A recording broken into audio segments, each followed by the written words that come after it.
Sooner fans, you had 2 weeks to celebrate that Texas win. How about that? You had the bye week, and of course, that's always great to have a big W going into the bye week, and none get bigger than taking on Texas and getting the job done, especially when undefeated teams are in play and the historic rivalry and the final go, of course, in the Big 12. We're talking Oklahoma football as we do each and every week here at the Voice of College Football. We appreciate you all stopping by. Leave those comments and questions there in the chat. Jason Ray will be joining us soon.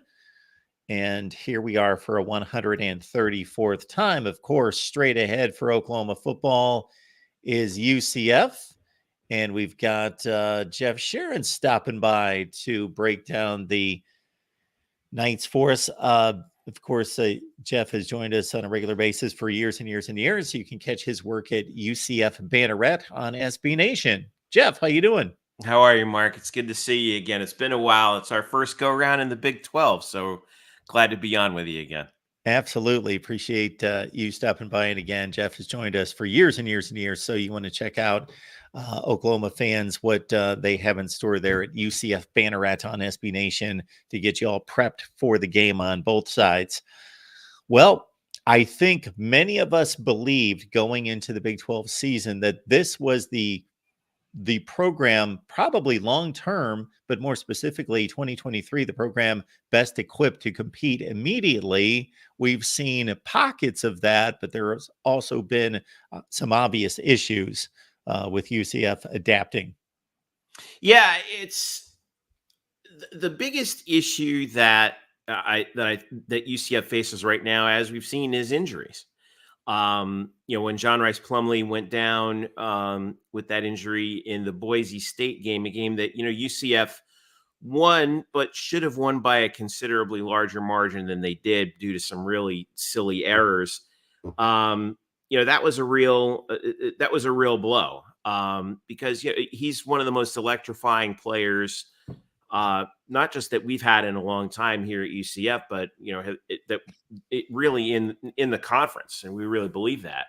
A credit to Timmy McClain, the Seminole High School product, locally from Sanford, who has filled in admirably for JRP, but it's just the offense just isn't quite the same without JRP's experience back there. He was out for the Kansas State game, a game that was pretty tight into the fourth quarter until Kansas State put it away. The Baylor game, I mean, what can you possibly say about that hasn't already been said? That's a game that UCF is going to look back on for years and be like, we should have had that one. The Kansas game, the JRP tried to give it a ride. He had that knee brace out there, and you could tell after, I think, the third possession, he was just like, I just don't have it today. And I thought I had it. I wanted to give it a shot. We didn't have it. And then by that time, Kansas, who I think is a very good football team, McClain came in. The offense kind of heated up later, but, there was a point there, Mark, where UCF gave up 60 unanswered points between the second half of the Baylor game and the first half of the Kansas game. And that's just not going to do it. Coming off of a bye week, just like Oklahoma is, the hope is that Plumlee is healthy and ready to go. So we'll see what happens with him on offense. Got Jeff Sharon here breaking down UCF football for us. Of course, the opponent, the Knights, for Oklahoma coming up this week. And as Jeff had alerted me, because I did not look at the point spread yet, 19 points is the line for these two teams coming into it. So sitting at, what is the record? 3-3? 3-3 in the Big 12. I got to think just reaching postseason play is the goal. Yeah, I mean, I've always thought that was basically the goal from the very beginning. I know you'd mentioned that some people thought that UCF was equipped to compete right away in the Big 12. I think they would have needed a lot of dominoes to fall their way if UCF was going to compete for the Big 12 championship right off the bat. And the main reason for that is something that we've talked about before when UCF was in the American, is depth. Depth is UCF has proven in the past that they can compete on a level with teams like Auburn and Georgia back in the beat Georgia in the bowl game, beat Baylor in our first BCS game that's 10 years ago already. But as you said, if when you get into the grind and guys start getting hurt, you've got to have that depth in your back pocket. And right now they just haven't. Not just offensively, I talked about John Rice Plumlee, but also defensively, Ricky Barber, who's probably might be our best defensive tackle right now, has been fighting through some injuries. We've had some injuries on the offensive line as well. We've had to change centers. We've had to move some things around, and it's a pretty tough situation, right now. But I can tell you the truth, like I mentioned earlier, nobody has needed this bye week more than UCF right now, just in an attempt to try and get healthy before they head out to Norman for the first time. As I mentioned off the top, Oklahoma fans have been celebrating the bye week. It's given them an extra week to relish in the Texas win. We're glad to be joined by our guy Jason Ray, who hosts our post-game show here at the Voice of College Football OU, and also Sooner Tailgate every week. Jeff, Jason, Jeff. Jeff writes for UCF Banneret on SB Nation, Jason. So I'll let you guys break down the matchup coming up. So Jason, dive right in.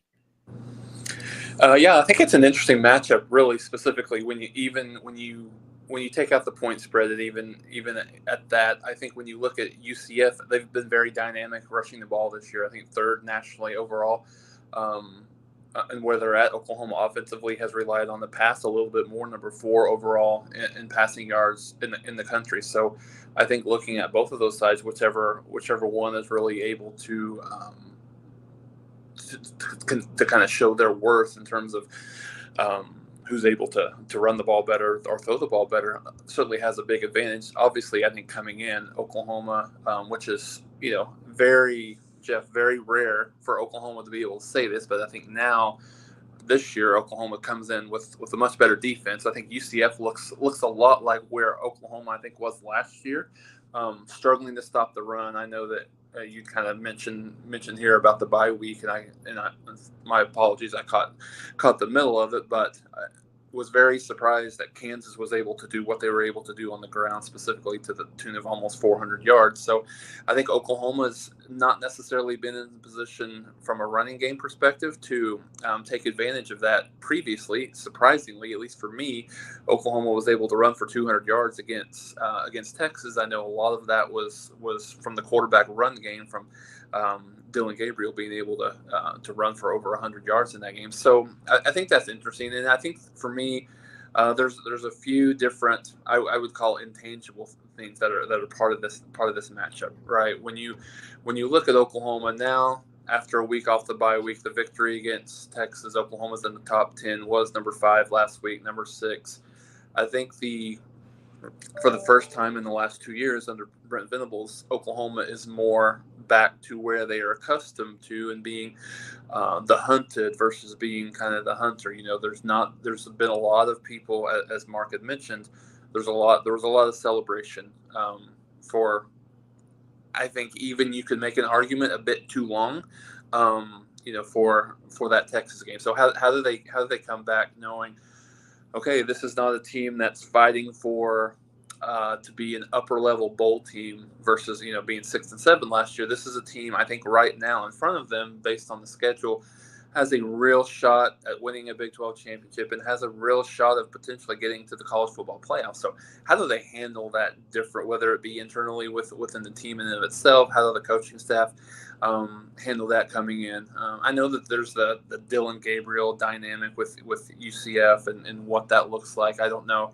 if there's really much to that once the game actually gets kicked off and things like that. But no, I think it's a very interesting matchup. UCF really just kind of getting, I think, their bearings in terms of what Big 12 play, what Power 5 football looks like each and every week, versus what they've been used to in the American. So very intriguing matchup to see where both of these teams line up. And I know that you'd mentioned the bye week. I think the bye week was very big for Oklahoma as well. A couple of injuries I talked a little bit about the passing game. Oklahoma's leading wide receiver, Andrew Anthony, out for the year with an ACL injury. So what does that receiving core look like? And it's a group that's been a lot better than I think most people thought coming into the year. But still, having said that, that depth takes a little bit of a hit with that, and interested to see who steps up, what that looks like. So yeah, I mean, I think the biggest thing for me is really kind of the differentiator between what Oklahoma was perceived nationally and maybe even locally as well with the Oklahoma media before Texas versus after Texas. So how do they handle that in terms of what that looks like, not only for this game but going forward? Yeah, I Jason, I for one thought that Oklahoma should have been the favorite in the Big 12 coming into this year. I mean, I know I mean everyone talked about Texas, but no one knows Dylan Gabriel other than you guys better than us. His talent is undeniable. You mentioned that you were surprised about how UCF really struggled defending the run against Kansas and Kansas State. I'm really not, because those are the 12th. Kansas State's 12th in the country in rushing, and Kansas is 13th. And I think Kansas is still a dark horse to sneak into the conference championship game. They are well coached with Lance Leipold, and I was less surprised at that game, I think, anybody else. But if you're looking at this game from an intangible perspective, I mean, let's face it, this is UCF against Dylan Gabriel. Like and I know the players and coaches are going to be they're going to say the right things, right? This is just he's just the opposing quarterback. Yeah, we really appreciate what he did here and everything, but once the whistle blows, cliche, yada. Come on. You and I both know that there are some guys who are left over who remember the 2021 season and how it all went down with Dylan, where UCF, he got hurt in the Louisville game, which was a spleen rupturing loss. And then it was thought that he would be able to come back and maybe help UCF make a run to the American Championship in the very end. They were right there at the end. Mikey Keene, who's now at Fresno State, did a great job filling in for him, and he didn't. And then the day after the final regular season game against USF, he announces he's leaving. Initially, remember, for UCLA, and then he decided to go to Oklahoma and follow Jeff Levy, who was an assistant here as well. There are still some guys for whom that memory is quite fresh, I think. And will it have an impact on the game for or against either side? I don't know, but it's a factor, and it's a fun thing that we can talk about here. But you mentioned Oklahoma with the rush, has been attacking via the pass this year, not as strong against the run. UCF's weakness against the run, but I think it has been apparent. But I think that the real issue for UCF is they have not been able to force turnovers. And that's been true the last couple of years. They're near the bottom of the FBS, and not just turnover margin, but turnovers forced. They've only forced 5 turnovers in 6 games this year, and they have got to turn that around because as we know, the way UCF and Gus Malzahn like to run their offense, if that's going to work, they have to get extra possessions and turn the other team over in order to get that. And so far, they haven't been able to do that. Will they be able to do that against the number 1 team in FBS and turnover margin this year? I don't know. Stranger things have happened. Jeff, when you look at UCF's adjustment period to the Big 12, and again, it sounds like at the outset of our conversation that you had no grand illusions of what UCF is going to be initially in the Big 12. And again, I do think that most people thought not that they would compete for a conference championship, but that they would be the most competitive of the 4 coming into the league initially. Has it been more the substandard play, more on UCF not being what they've been in the past, injuries taking a toll, substandard play, some guys not coming through as expected? Or has it been more about the Big 12 maybe being a tougher league than you and others anticipated? It's easy to say it's a little bit of both. I think that it's really an issue of, like you were talking about, depth and injuries. It's for the week in, week out grind. I thought, we've talked about like all the different angles since 2017 when UCF went undefeated and beat Gus Malzahn and Auburn in the Peach Bowl. It's, of course, a team at that level, at the Group of Five level, could beat a Power Five team, a good Power Five team, in a one-off situation, with enough preparation, no problem. It's the week in, week out grind that makes it tough. And what happens, with your depth when your top guys get banged up? Do you have guys behind him that can step in and keep the level of play high? I think that's really the one issue. And there's and credit to Gus Malzahn, who has recruited better than any the best classes that UCF has ever seen over his 3 years in preparation for this moment. But that doesn't happen overnight. That doesn't even happen over the course of 2 nights, 2 years, really. It takes a full recruiting cycle, and sometimes more than one, for that to actually happen. We saw, and I think that the administration at UCF understands that. That's why they signed Gus Malzahn to an extension through 2027 earlier this year. The news actually broke right after the Baylor game in a rather inconvenient fashion, considering how that game played out. But he had signed that extension, in the summer, and that's a real commitment to the idea that, hey, we're in this thing for the long haul. That said, I had thought from the very beginning, like,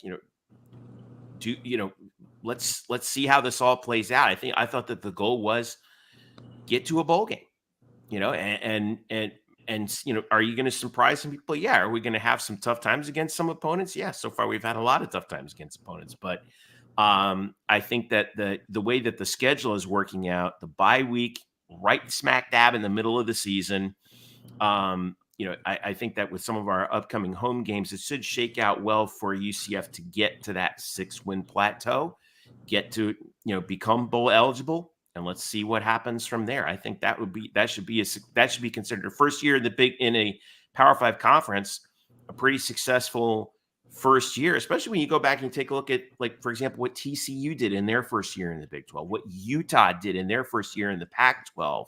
Those are the two most recent entrance from the Group of Five into the Power 5. They struggled, and it took them a while, but they figured it out. And I think UCF does have the infrastructure and the administrative commitment to make that happen in the long term. The only problem is the long term is the long term. It's not the short term, So it takes time, and I get that fans are impatient, considering also how successful we've been over the last few years, but give it time, folks. We've only been playing football since 1979.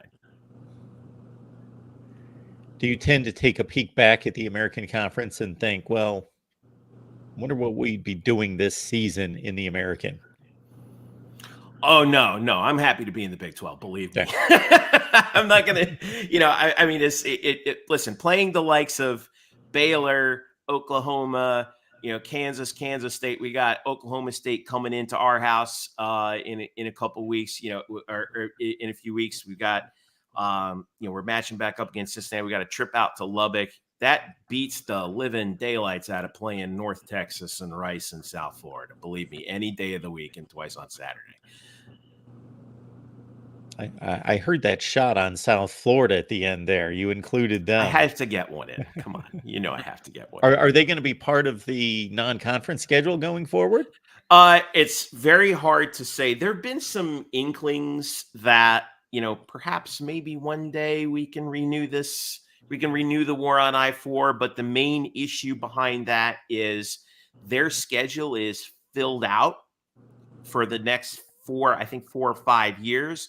And now that we're in the Big 12 and playing 9 conference games instead of 8, which UCF used to in the American, that takes away one more slot where we probably could have fit them in. So if it does renew itself, it won't be for a while. Jeff, for Oklahoma fans, anyone that they should be looking out for in this matchup, because they're probably pretty unfamiliar with the Knights? Couple guys I want to start on offense. We've heard a lot about John Rice Plumlee, of course, who came over from Ole Miss, and has really was really making tremendous strides in year 2 before that injury against Boise. Really had made huge strides in year 2. RJ Harvey, primary running back threat. He's just a workhorse back there for UCF. But I think that, the guys who really, I think, stir the drink are the wide receivers on the outside. Javon Baker, Kobe Hudson. If those guys are able to get free in the secondary, things could get really interesting. Defensively, I have been just blown away at the kind of season that Tremont Morris Brash has been having. Go back and look at the Boise film. He is a one-man wrecking crew, and we charted it. We charted it in the second. That whole game, wherever Tremont Morris Brash was on that blue field, Boise was like, "We're not going that way. We're going the opposite way of him, because he's going to wreak absolute havoc on us," and he has been so far to this point. And he's going to have to do that again and make Dylan Gabriel's life a living hell if UCF is going to have any chance against Norman against Oklahoma. Jason, anything else for Jeff? Yeah, I mean, the only thing I think probably the biggest burning question from Oklahoma's side is what the health of the quarterback situation is. I know that Gus Malzahn has announced that John Rice Plumlee will start this weekend against Oklahoma. Where do you feel like he is health-wise coming into this game? Very hard to say, because Gus is notoriously good at keeping the wraps on the injury news. We didn't even have any idea that JRP would start the Kansas game until all of a sudden, he was actually heading out there.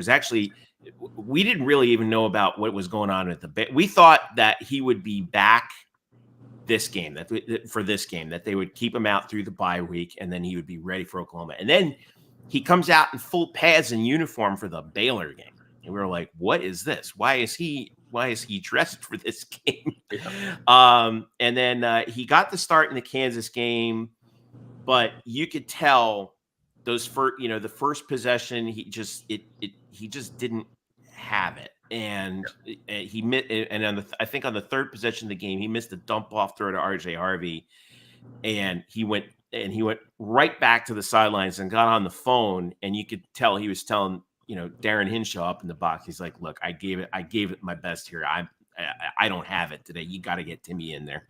Yeah. Timmy McClain, the backup quarterback. So, and credit to him for the leadership on that. He's no fool on that. 2 weeks out, that's 2 more weeks for that injury to heal. He was out there in a full knee brace. We have not seen what he looks like, at least as of right now, in terms of if he's wearing something smaller. Does he look more mobile out there? We don't know. Yeah. But the one thing that we know is that his mobility is going to be the key. He is a quintessential dual threat guy. And those legs are the real threat. To what extent, to what percentage he's going to have that running ability back right now is anybody's guess. I guess we're going to find out, 11 o'clock Central on Saturday. All right. Anything else, Jason? No, I mean, I guess the only thing, it's just interesting. I think the parallels in this game with these two teams, as you'd mentioned, UCF is. It's kind of interesting. UCF is tickled pink to be in the Big 12. Very, very happy. Whereas I think Oklahoma's of the perspective is we can't get out of this conference fast enough. And I don't think it's anything more. I don't think it's anything specifically just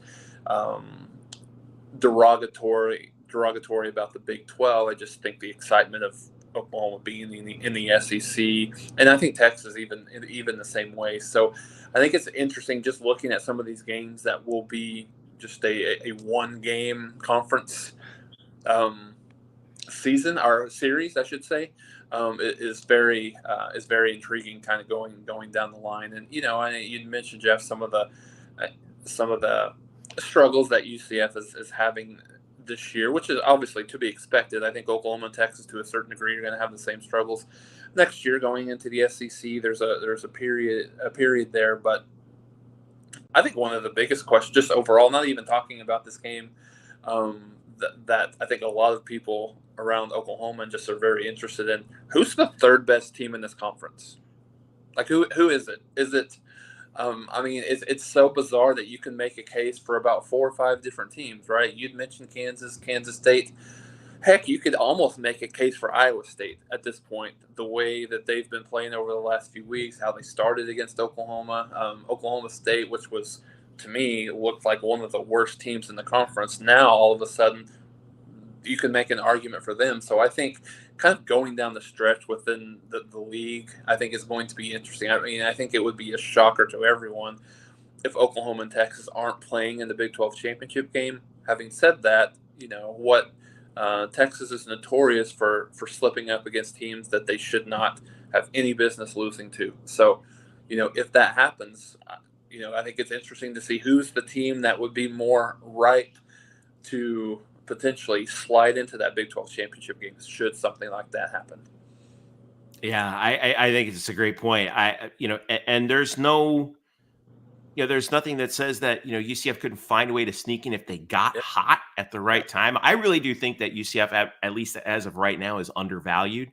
But with 3 conference losses, it's hard. But as I mentioned before, we saw firsthand Kansas State, very physical football team. They have the size to compete, especially up front. We saw that firsthand. Kansas is extremely well coached. They took it to us right from the word go, and I was really impressed with that football team. So if I had to handicap it, I would say that the bronze medal right now belongs in the state of Kansas. Which one? I don't know. At least as of yet, I was still surprised at what happened with that Oklahoma State. I think that the atmosphere in Stillwater is probably, because I watched that game, I thought that the atmosphere in Stillwater pushed OK State over the top in that game. But well, let's see. I'm looking at the schedule right now. Kansas has this week off, and then they have you guys next. So I guess we're going to find out sooner or later, aren't we? That's right. I just know I got my wish, and that's when the 4 teams were announced to enter the Big 12. I did not want a clean transition of Oklahoma and Texas leaving the same year that the 4 new teams were coming in. I wanted a messy, awkward, at least 1 year overlap. And I got that, and which also produced games like this. Who knows when Oklahoma and UCF will ever play again? So I wanted to see as many of the new teams play Oklahoma and Texas as possible. So I got a few wishes granted here. So, all right. Again, Oklahoma fans, if you want the complete look at UCF and what to look out for entering Saturday, check out Jeff and the rest of the crew there at UCF Banneret on SB Nation. Jeff, we so much appreciate you stopping by as always, sir. Mark, it's always good to talk to you. Jason, nice to meet you. Enjoy the game on Saturday. We'll see you guys. All right, same to you. All right. All right. There we have it from the UCF side. All right. I'm sure Oklahoma fans want to hear more Sooners than Knights at this point. So we've had our fill of UCF. We know what to expect to a certain extent, which they have not competed well in the Big 12. When you look at some of these scores, like 51-22 against Kansas is bad enough, but it was 31-0. And as Jeff mentioned, between the end of the Baylor game and the beginning of the Kansas game, UCF gave up 60 consecutive points. So, yeah, I think one of the things that's very interesting to me is just looking at the UCF side.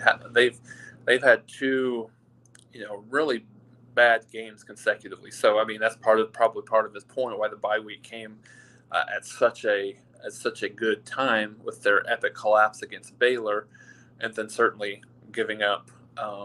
Kansas passed through the ball, had 12 pass attempts in that game. That's something you very rarely see, and they didn't have any reason to pass the ball. They ran for almost 400 yards in that game. So they've had 2 really, really bad performances back to back. So how do they how did they come back from that is really, really interesting. And so, yeah, I mean, from the Oklahoma perspective, I don't know. I mean, it's I've had some of these discussions with some of guys that have kind of some insight into the program, and it felt like the celebration went on a little too long for me.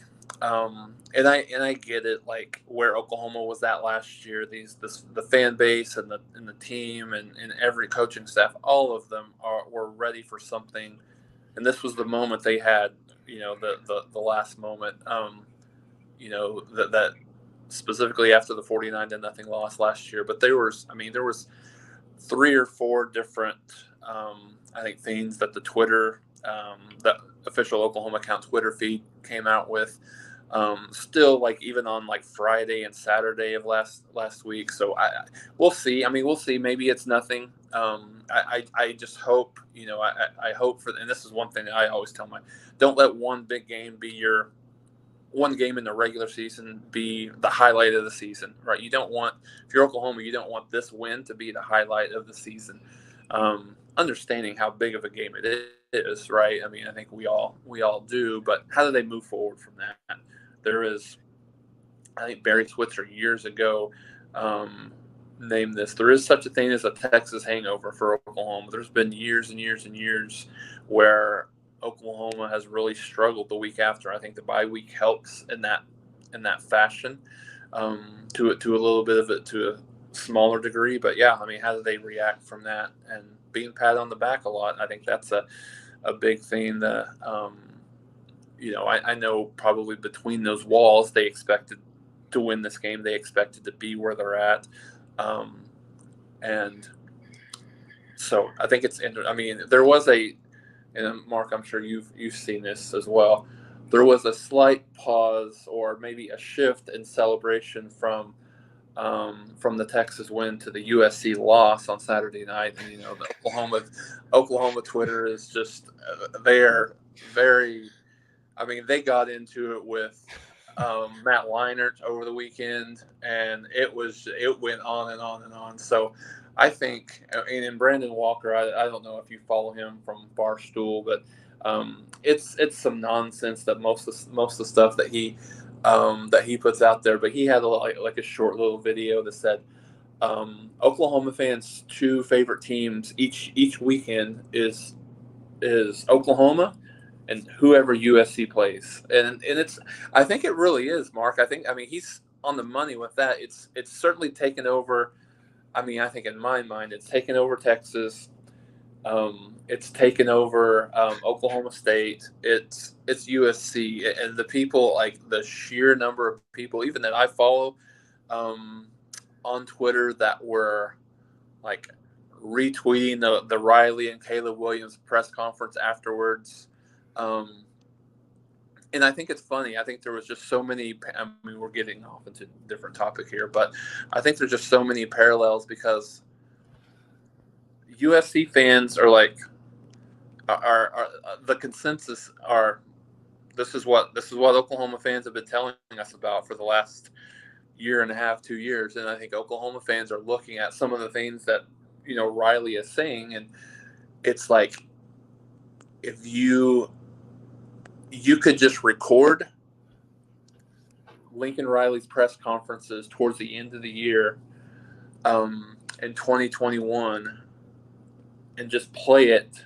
He's saying the same things. So I think it brings back PTSD, but it's interesting to watch and to follow. I'm me personally, like I'm kind of the opinion, like let's move on, like let's let it go, like it. I mean, but it's just one of those teams that I think Oklahoma forever, for now on, is just going to be a team that roots for that whoever USC is playing to win each week. And just to be clear and upfront and transparent about how we approach it here at the Voice of College Football, and I just think this is sensible, but we also try to have a level of class. Is we just cover the sport, we just cover the games, cover the sport, cover the news, and when nonsense like this goes on, well, there's a dividing line at some point. So for us, it's basically, we don't get into all that all the time, and we certainly don't stir it up or start it. But if it itself becomes a story, then it's a story, and it's what people are talking about. It's what the fans want to hear. So at some point, that is part of the landscape of covering the teams and the sports, is doing what the fans are partaking in. And so if that's it, then we will dive into that and discuss that, because that's what it is. And maybe we should start taking all of our USC content, all of our post games and everything, and simulcasting them over here. But the guys that do the USC post game for us do say that a lot of Oklahoma fans make it over there. So yeah, I'm not surprised, and I think part of it had to do with the bye week, right? There was not a whole lot else to talk through. But yeah, Oklahoma fans are going to continue to get in the delight of any kind of negative stuff that happens with with USC. And I think the thing that's interesting about what was interesting about that game is USC, along with Oklahoma, has been maligned for their defense. Their defense actually played pretty well on that game. So I think the only real takeaway that I had from that game, the biggest takeaway is, it doesn't really impact Oklahoma in the least right now. The only impact is, with Dylan Gabriel's performance against Texas, he's sort of kind of elevated himself into that Heisman conversation. He's certainly not a front runner, but I think he's probably in the short list of about 5 or 6 guys that are there right now. And I think with Caleb Williams' performance, he's already behind. He was already going to be behind the 8 ball about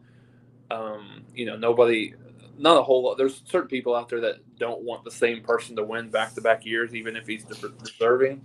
But I think this performance certainly will put him back. So I think, for Dylan Gabriel, it gives him another opportunity here coming down the stretch. But with Oklahoma coming down the stretch, I think it's when you look at, because now the real conversation mark, I think, comes for Oklahoma.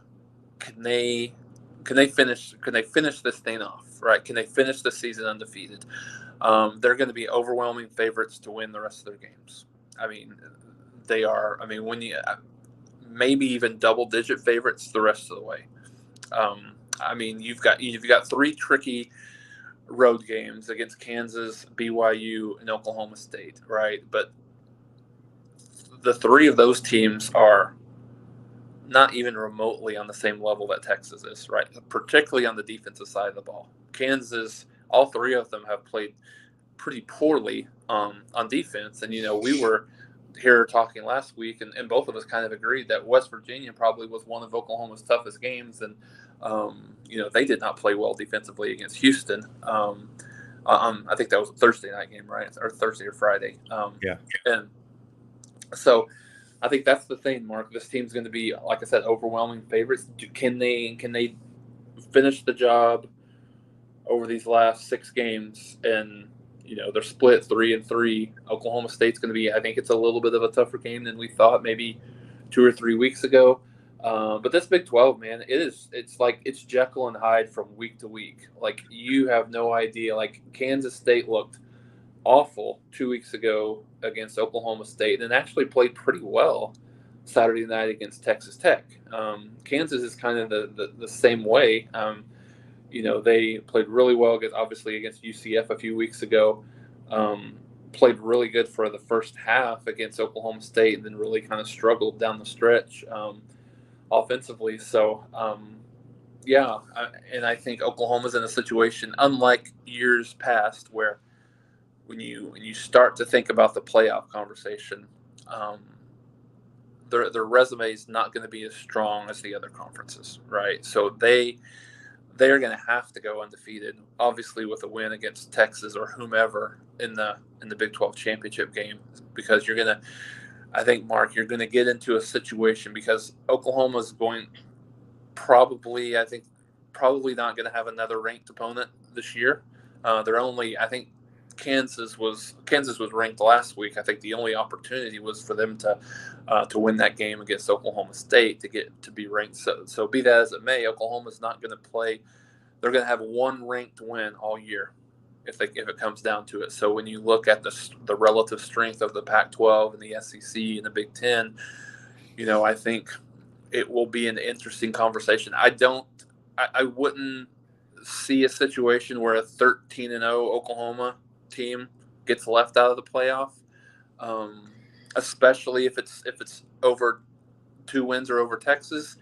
However, if someone else slides into that Big 12 championship game, I know Oklahoma fans probably would hate to hear this, but there is a real chance that a 1-loss Ohio State, a 1-loss Michigan, a 1-loss Oregon, a 1-loss Washington, pick your team in the Big Ten, Pac-12, right?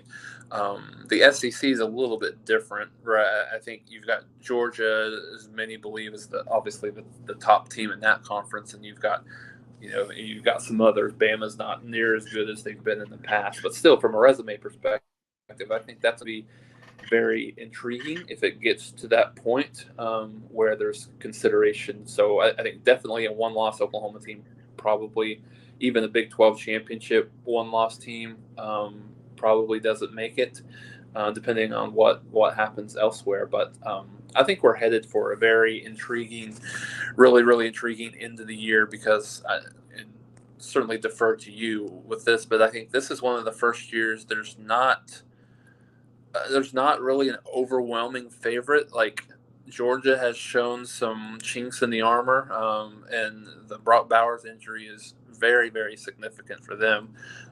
Michigan looks like the best team in the country probably right now, but they've not remotely been tested.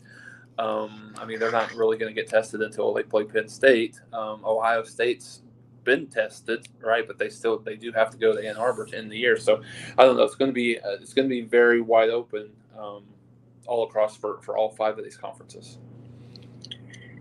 This could be a nightmare scenario for the college football playoff selection committee, and it doesn't have to be one scenario. There's about 50 that are nightmares. Any kind of wins back and forth in a rotation between Ohio State, Penn State, and Michigan that creates an 11-1, 11-1, 11-1. And then, of course, one by tiebreaker goes to the Big Ten championship game and will be an overwhelming favorite, 20-point favorite win.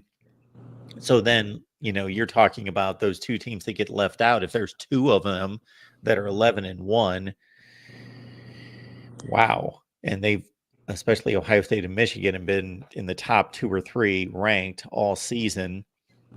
The SEC, if Georgia's undefeated and Alabama, let's say, wins a SEC title game by a field goal and creates a 2-team situation there to be considered. And then the Pac-12 is just, you got to think either it's going to cannibalize itself at the top to some extent, or there could be a situation there that's similar to what's happening in the Big Ten, where there's like 3 teams that look really, really good.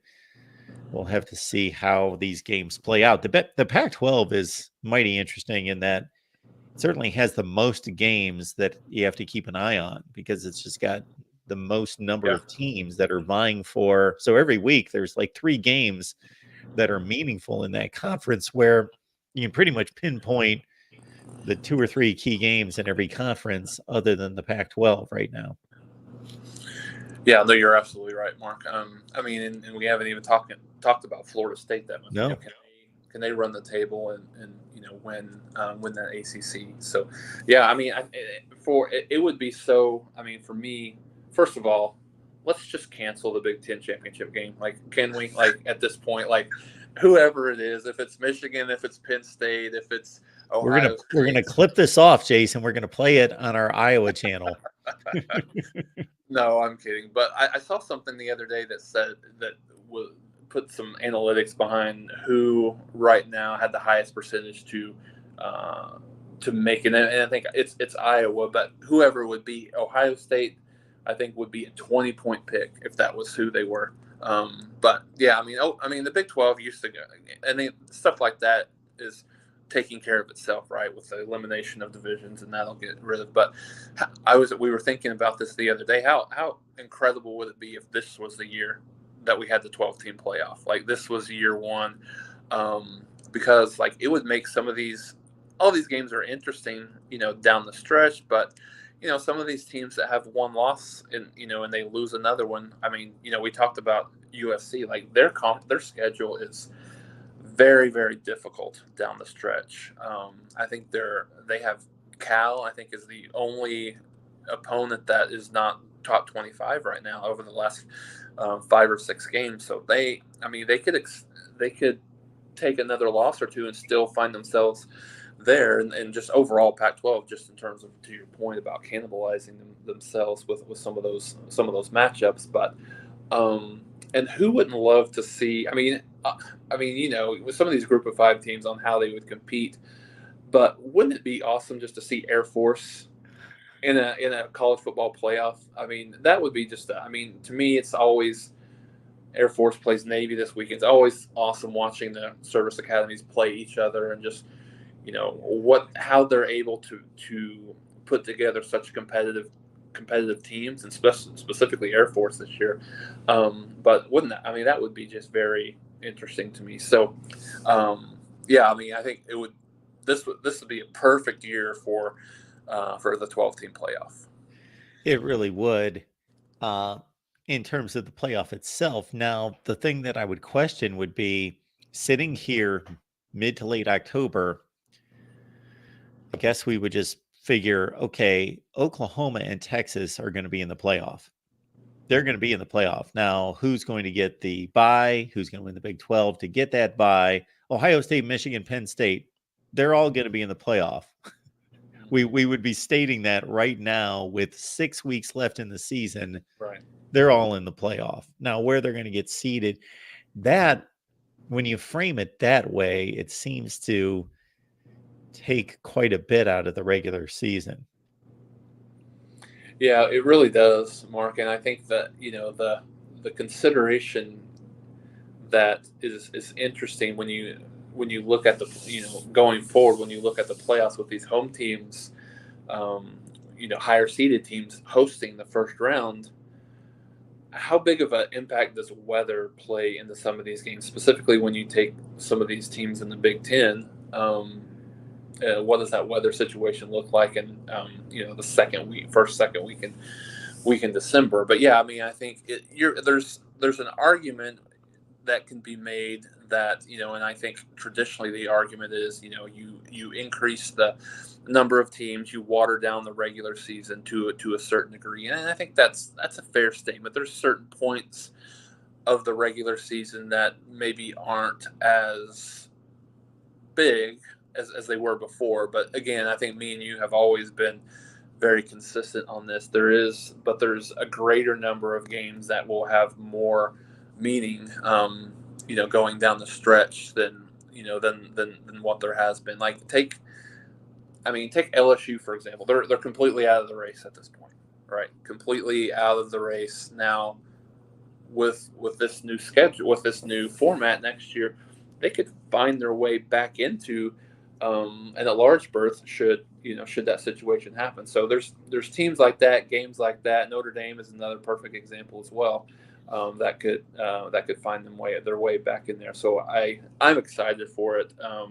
There's, to your point, there's Big Ten, as you mentioned, Michigan, Ohio State, and Penn State. They're all going to be in the playoff, barring some kind of epic collapse by one of the three of them. Yeah. Now, granted, yes, and just to clarify what Jason and I are talking about, and we've talked about this a number of times, and yeah, we're on the same page that yes, there will be instances with this 12-team playoff that you can point to a game and say, these two teams are undefeated. It's late in the season. They're both making the playoffs. This game would have been Titanic previously. Now it's not. But for every one of those, there are scads, dozens of games that now become significant going forward, where you have an 8-2 LSU team or 8-2 Clemson team playing late in the season, and they're playing for their playoff life versus before in the current state, the game's meaningless. They can't get to the college football playoff. So I am looking forward to it. I do think, and even with my example of the three Big Ten teams right now, well, they're going to have USC, UCLA, Washington, and Oregon sprinkled into their schedule starting next year. So when that Big Ten schedule, I don't know if you saw it, it was last week. The next 5 seasons were released. The Big Ten released 5 years of schedules. And we came on here and I just did it as an exercise to basically take the teams in the Big Ten Western Division in particular and take their current schedule. And you can pretty much formulaically look at who they currently play in the East and then who they play in the West and eliminate the teams that they're playing in the West and just see how many teams they are going to be playing in the West, which is currently 6. It's going to go down to like 3 and replace them with 2 or 3 teams from the West Coast, from the Pac-12, and or an extra team in the Big Ten East. And those schedules are just poor Indiana, poor Northwestern. Their schedules just, the difficulty just skyrockets. Oh yeah, it really does. I think one. I mean, and It's I didn't brutal. study near to the depth that you did, but I think, of course, no one's going to feel sorry for them based on that. So, but when you look at Michigan, like their schedule next year, comparatively against what it's been these last couple of years, is much more difficult. So, yeah, I mean, I think that's where we're at from a conference perspective. That some of these, with these different entrances to name your conference, whatever it whatever it looks like. We still got a couple that we don't even know what it's going to look like. What's going to happen with Washington State and Oregon State? Where do they end up heading? So, but yeah, no, you're right. I mean, some of those teams, it's going to be a struggle for some of them to compete. Right, like we've seen like Rutgers, for example. They're never going to be able to compete in the Big Ten, not on a consistent basis. They may have a year or two here where they're, a 7 or 8 win team, right? But they're never going to be a team that's really going to compete for a conference championship or in this day and age, or in the 14 playoff, not a playoff spot. And so now I think you're adding to some of those teams that really, based on their schedule, really won't have that same opportunity. And I'm curious about, I think the Big 12 probably saved themselves in the future with the addition of like teams like Utah and even Colorado to a certain degree, to still have that ability to have an automatic qualifier. But I know there's discussions about what do they do with that. Do they move it to 4 automatic qualifiers for the winners? And so, but I think back to the original point about some of these games that we've talked about, like we all assume that Oklahoma and Texas are going to make their way back to facing each other in Arlington. That's going to be a do or die game, right? This year, the winner's going to make the playoff. The loser's going to have a New Year's Six bowl. Now, so everything's on the line potentially, if neither team loses between now and then, and then if this were to happen next year, then both teams are making the playoffs certainly at that point, but it's just where they're seeding. So it still means a lot, but it means different things. So I think that's really interesting and will be a good development as we move forward on some of those games. And Jason, you brought up something earlier about the bye week and Oklahoma's celebration. Now, what the fans are doing versus what the team is doing, who knows? But that there was indication based on some of your conversations with people that have connections that, yeah, maybe the celebration has lasted a little bit too long, even for the team. And, this is something that I know Urban Meyer has said through the years, Nick Saban has said through the years, and now I think those are the first two guys that I remember hearing say this, 10, 15 years ago. But now you hear coaches say this a lot, that first 24 hours after a big win is celebration. We'll give you 24 hours to celebrate, and then we are forgetting this and moving on, and it's next target, next mission. What I thought of when you mentioned that was, number one, Oklahoma's benefiting from the bye here. They didn't have to turn around and play after Texas. And number two, they're benefiting from the schedule. So imagine how many big games are going to be starting next season. And it's not always going to be Texas and as big as Texas in that rivalry. But in a way, it's some of these games are going to feel, I don't want to blaspheme against Oklahoma and Texas in any way, but feel a little bit bigger just because they're new, they're fresh, they're exciting. Going to Death Valley playing LSU.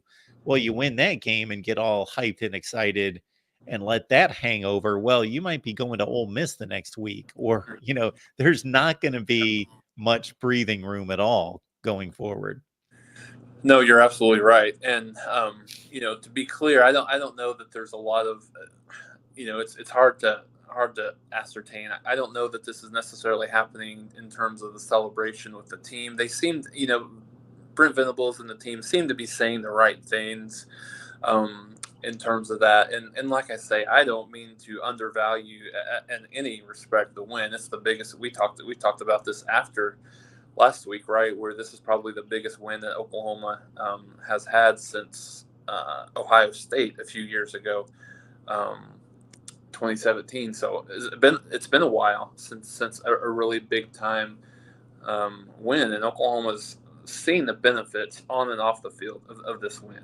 On the field, obviously they've put themselves in a good position to to get back to the Big 12 championship game. They put themselves in a good position to potentially get back into a playoff, which I think most diehard OU fans would say that was sort of a kind of a pipe dream, right? I mean, I think most people, we want to see marked improvement from last year to this year.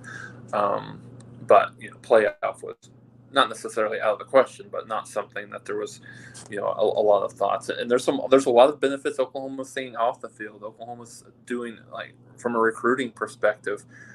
There's three guys that Oklahoma, I mean, they were in on, but now they're really big time leaning Oklahoma. A couple of offensive linemen and one linebacker as well. So I think that's beneficial. But I think at the same time, you just want to make sure that this isn't the complete highlight, the best thing that happens all year for Oklahoma. And even, I guess, if it does, it's still a nice thing to have.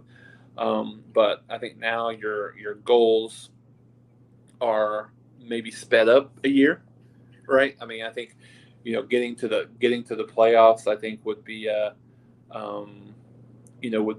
ahead of schedule a bit based on where they started last year. So a lot of football to go. There's interesting. I mean, like I said, there's interesting matchups. Oklahoma State. I mean, you have to know that they are going to be, like, amped to the nth degree to beat Oklahoma in their last game of the Big 12 before they stop playing again for a while. The weather in Provo in November, I think it's the 17th of November, if I remember right, towards the latter part of November at least, will be unpredictable. And then, Kansas is probably, that's the first one that they face, which is next week. You have to account for a team that's really good offensively, maybe not as good on the defensive side of the ball, particularly stopping the run. But again, these are tough environments that now, it's always been the case, but I think very specifically now that Oklahoma's going to get these teams' best shots. So even the perceived weakness of the schedule, not having a top 25 team remaining, still there'll be some interesting matchups down the stretch for Oklahoma for sure. All right, folks, remember to join Jason right after the game against UCF right here at the Voice of College Football for the Sooner post-game show. And keep in mind that we've got a Big 12 channel. So a few of you may be watching on the Big 12 channel, but most of you on the Oklahoma channel. So we've got a Big 12 channel. So please join us there. We actually don't know how long we'll be here on the Oklahoma channel. So please join us on the Big 12 channel and at the Voice of College Football. Do we have a Sooner tailgate plan for this week? Yes, I will plan on doing that normal time. We didn't do one last week because of the bye week, but certainly we'll do that again this week. Here we go, folks. Sooner tailgate live coming up on Friday afternoon. So join Jason right here for Sooner tailgate live. Bring your comments and questions. All right, Jason, appreciate you doing this as always. Enjoy the game, and we will see you next on Sooner tailgate. And everybody make it on back next Wednesday for Sooners Live here